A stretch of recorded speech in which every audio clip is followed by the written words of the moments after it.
You are now listening to Asking for a Friend with TalkDoc, sharing insights through real, honest, and practical ways to improve your communication and relationships. Featuring your hosts, Dr. Pamela Kreiser, Meredith Edwards-Nagel, and Teighlor Polindo. So about 15 years ago, my mother died, and it was devastating to me. And it is for a lot of people, if you have a close relationship, right? We know that grief is associated with that devastation and how close you were with the person that you're missing. And so one of the things that you might be surprised to hear about me is that if I'm very heavily in grief, I'm very indecisive. And I found that to be the case. It became a bit of a running joke, actually, with my brother, because he would say, "Do you want more salad?" And I would literally say, "I don't know." And he would say, "Do you want this?" And I'd say, "I don't know." I just didn't know what I wanted. I think it's because my anchor came loose, right? Mm-hmm. So I ended up going to counseling. And in the counseling, as I started to get to a better place, I would ask my counselor, should I do this thing or that? Should I make this decision? Should I start doing this activity, whatever it is? And my counselor turned to me one day and she said something profound. She said, "I don't know if I could tell you about that specific decision that you're asking about, but what I would tell you is generally when I am making a decision, I think about one question. I think about whether this decision will make my world bigger or whether it'll make my world smaller. And usually I find that the things that make my world bigger are the healthy things." And I remember thinking, what useful advice for me to have a way to address this indecisiveness that had taken over me. And eventually I came out of that, but it was a very devastating time period for me. But I've taken now that lesson. And when I think about the people that I want to hang around with, the decisions I make, the trips I want to go on, the activities I want to do, that seems to be a great question to ask ourselves. Does this thing or person or decision make my world bigger or smaller? So post-COVID, I think a lot of us said, you know what? This smaller isn't so great because COVID made our world smaller for sure. Yeah, I think about it like that. Remember, we interacted less, went out less, and did everything less. We saw a lot of Yeah. mental health issues arise when we became isolated. Yeah, for sure. And I think we still have existing effects of that. So getting into things that make our world smaller, I was thinking about this. I wanted to have one specific story. When have I made decisions that made my world smaller? But I think it was more an accumulation of time, a time period in my life. And I feel like Teighlor can give a good chuckle to this season in my life. But I'd say Meredith in her 20s, dating, but not with any insight, which insight is something we talked about in our last episode. Cool. Thanks for the chuckle. That's what friends are for. But it's funny because you don't see that you're doing something like this when you're in it. If somebody would have said that I was making partner decisions that would make my world feel smaller and wouldn't make it bigger, I'd be like, no, that's not who I am. So it feels offensive. But I think the big one for me was fear. Like, I didn't think I was making choices in dating out of fear, but I think I didn't have the insight or the intuition or the knowing of myself for what I needed or what would make my world bigger in finding a partner. It influenced a lot of how I navigated that part of my life. But I didn't have any one specific, I'm sure some more than others. But Teighlor can chuckle at that one again. Teighlor has specifics. I know, I'm sure she does. We dated some interesting people early on, so not to knock on everyone. I made some interesting choices. She's not so judgment in Teighlor's laugh. Made me laugh. Honestly, thinking about you, but it's being impressed, but no one else was impressed. And I was like, she just sees through people. Okay. No, but you always see the best in people. Hopefully that's not a bad thing. But I don't think I realized I was doing that until I met my partner now and realized the opposite. What makes your world bigger looks so different if you face some of your fears. And for me, that's what that looks like. More of like a mental place or stage in life where I made choices that made my world smaller. I was thinking about how people can socially make our world smaller. And I was thinking about episode 23 and 24 that we did on gaslighting. Stacey Ross comes on the podcast and talks about how she was gaslit by an individual and what it did to make her go inward and doubt herself. Just reminded me of those episodes. It's a big one. Relationships are very powerful. It's hard to follow up just this huge freaking fear, is it? That one's like giant of making every decision you do less healthy. I thought more specifically of people who are cliquey or don't want things to change. And from my experience, I get quality time in smaller groups are sometimes wonderful. But when that's all the time and they're not open to broader ideas, it just feels boring to me, honestly. And I have felt that in a few relationships, the same thing. Nothing changes. I don't feel like we're pushing each other or growing. It's fun, but it feels childish. Just gets kind of boring after a while. That's what I've in particular, those relationships that just want the same people doing the same thing. It's just boring. Yeah. That would be boring for you. But I think part of that is it relates to this idea of having more limited perspectives, right? So if I only hang out with the same people and we share the same mindset or political positions or religious or whatever it is, and if I continually do that, I don't expose myself to any other points of view, right? Yeah. And so like what you talked about, Meredith, I might not even realize that. Yeah. I think you're lost in it a little bit. I was lost in it in some seasons in that area of my life. And until you pull away and choose the opposite, it's almost like you can't even see it. Yeah, I think that's part of it. And I think sometimes we fear stepping out of that comfortable place, that we might be judged or we might be criticized, where it might be risky to step out and do this thing. So it's just stay comfortable. Yeah. Which is not how you have challenged us in this life, TalkDoc. It's true. So let's bring out our favorite phrase in 2024, which is trading comfort for growth. This idea that inherently we have to trade the comfortable place to be in the growth place. And I think that is a great idea that we sometimes do. So what are things that make your world smaller, and how do you go about things that could make it bigger? I think the first thing that we're talking about is self-awareness. Some of it is thinking through areas of our lives. What do I do personally that makes my world smaller?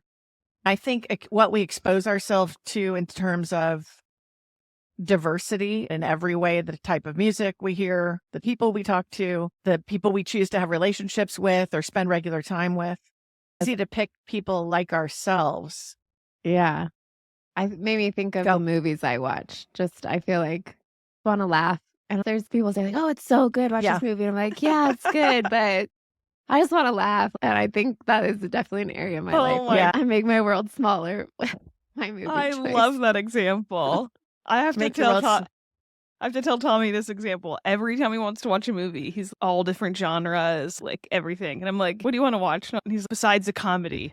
Like, besides a romantic comedy, again. Your husband got me to watch a horror movie, comedy, something I do not do. So he's good at pushing us past our boundaries. It's very convincing. Okay. Dr. K, you're saying things like opening your perspectives, for example. How I'm visualizing it, we start with ourselves and what am I taking in? Yeah. And what am I doing personally? And then the second is what are the relationships I'm in? So that's the social, I don't mean like your family. I'm getting rid of my family. They make my world smaller. No.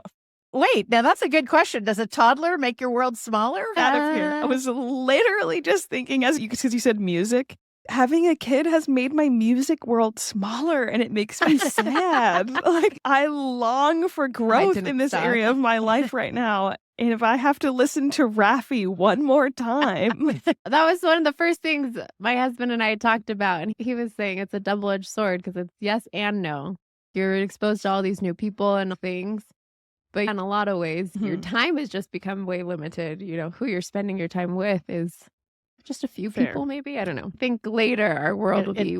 I would say so. Maybe that's not a fair comparison with the toddler there. But so how I visualize it is about thinking about me and then thinking about the people I'm in relationship with. and then thinking about the choices that I make or situations or environments that I'm in. A few months ago, I decided to join a pickleball club. I used to play tennis. To hardly play tennis at all anymore. The only problem is I knew 3 people that go there and 2 were hardly ever there. So pretty much am going to need all new people. Mm. And I thought, so how am I going to do that exactly? How do I get into a group to play with regularly? And I think it's easier to stay home. I heard James Clear quoting someone who used to say the heaviest weight at the gym is the front door, right? It's just, no, but, Wow. right? Yeah. Pretty good. Yeah. But I thought about that at the pickleball club. Nope, the hardest part about pickleball is not the game.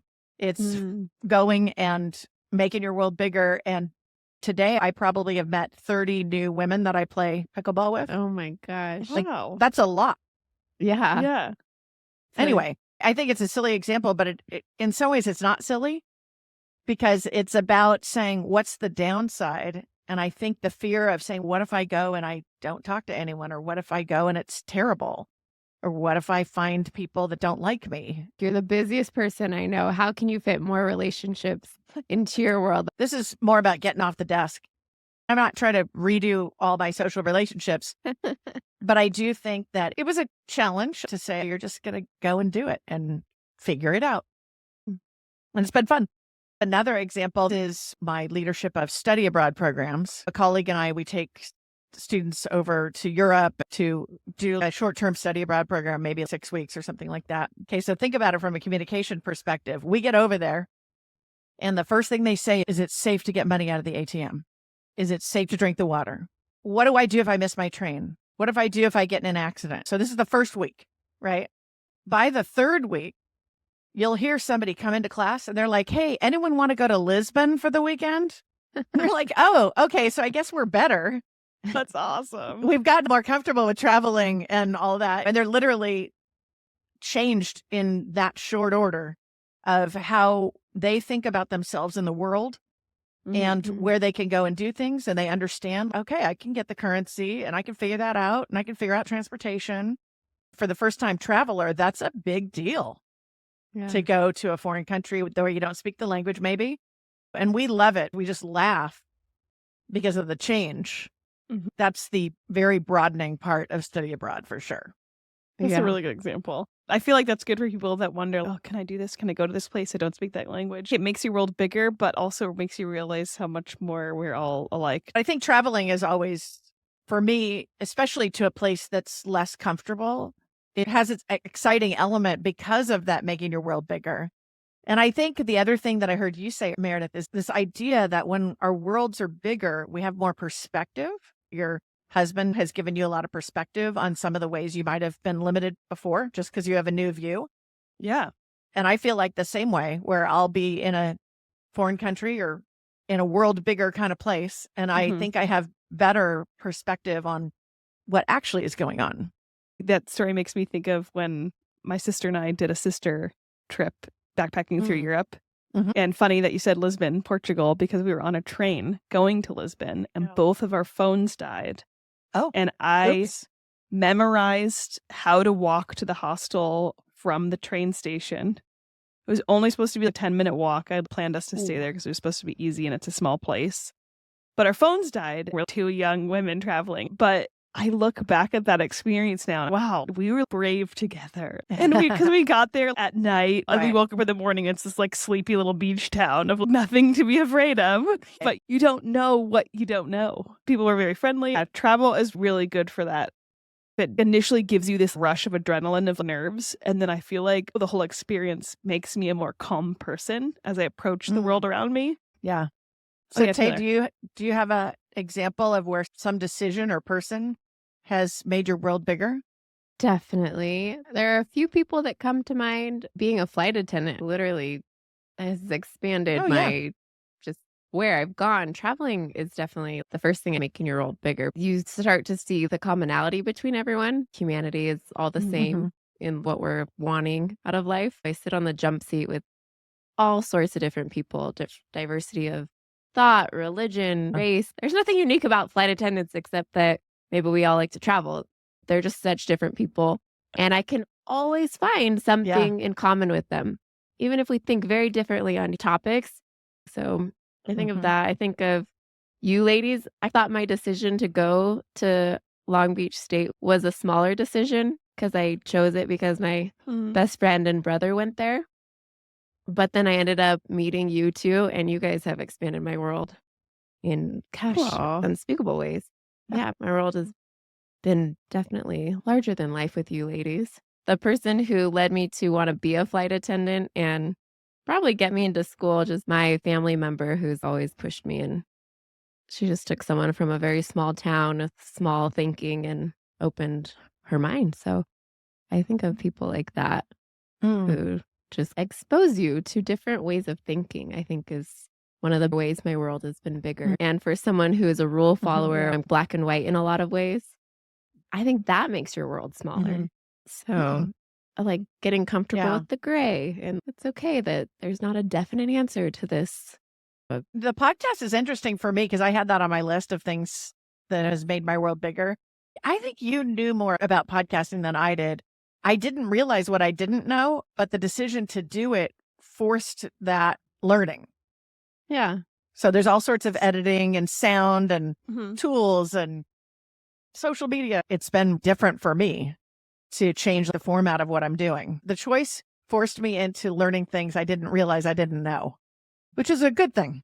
It's good to learn things you didn't know. Well, so that makes me think of having kids because it was a highlighter. You don't know this and you need to learn. Kids do make your world bigger. Initially, they might make your world smaller in certain temporary ways. But when I talk to my adult children, because there's 3 more lives that I get to look into and see, and they're experiencing all these new things. So as long as you're in conversation with them, the adult children, I think you can automatically make your world bigger if you're listening. So I'll tell you a couple of ways that my kids have made my world bigger. I have learned all kinds of water polo teams, strategies, cryptocurrency. I have learned artificial intelligence, all the AI tools. They're constantly coming at me with a new invention or technology. And it actually has been extremely helpful to learn these things quickly from my very interesting adult children. They're very different too. Yeah. That's awesome. I know a big thing looked at about making your world bigger is how you pick your partner. Yeah. And I was thinking about this in terms of what have I done since I've met my partner? I never in my life would have imagined diving 125 feet and breathing underwater in like a cave system in Mexico. Just something like that.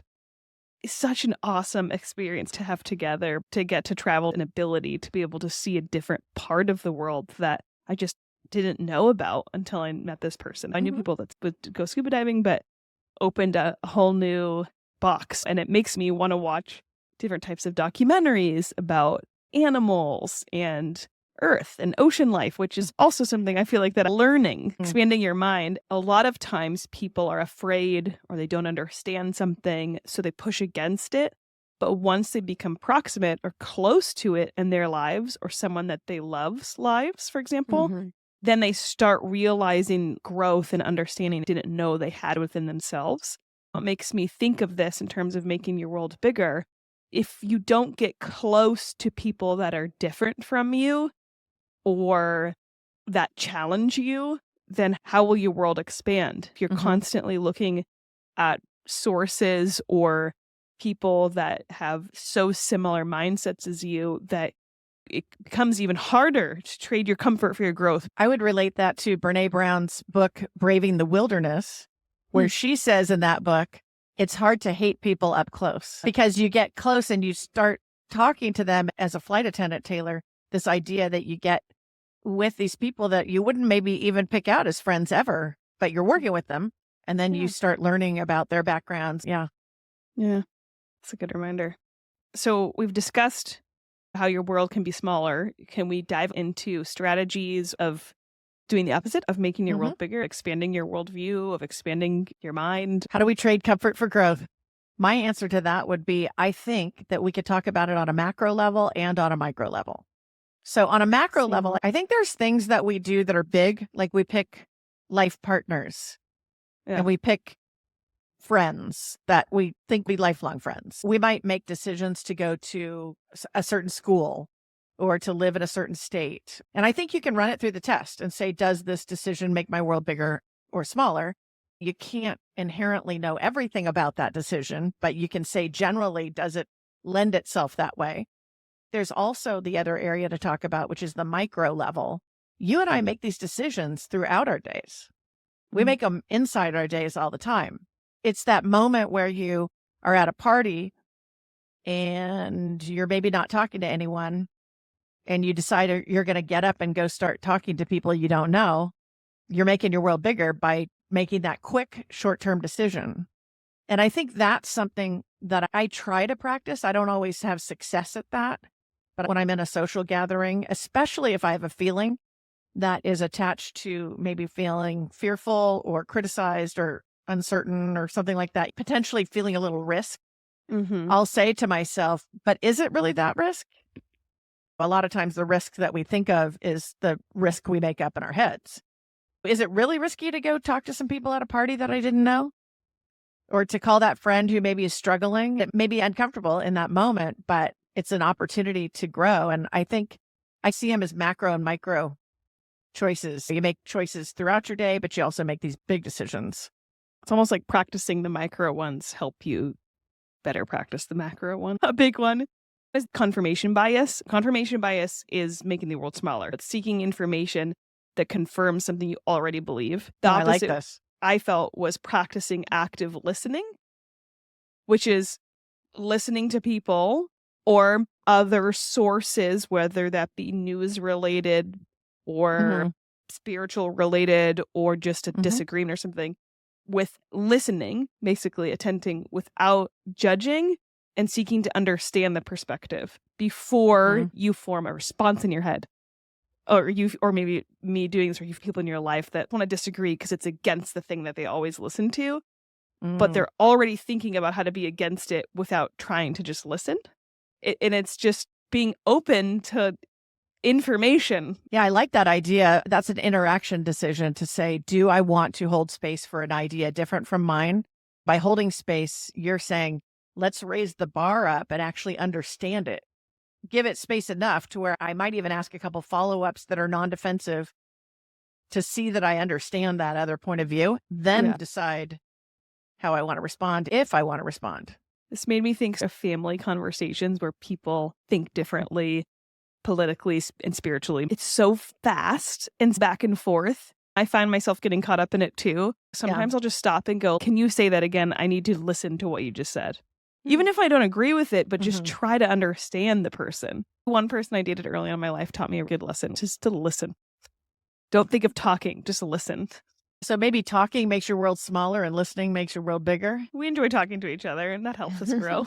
What are some, Tay, for you that stood out in terms of ways to make your world bigger? Again, I went more to personal relationships, the people I surround myself with. Definitely my partner. He's just brought in every aspect of life. And I know he'd say the same. I make him do things he's uncomfortable with. So you're welcome, Raphael.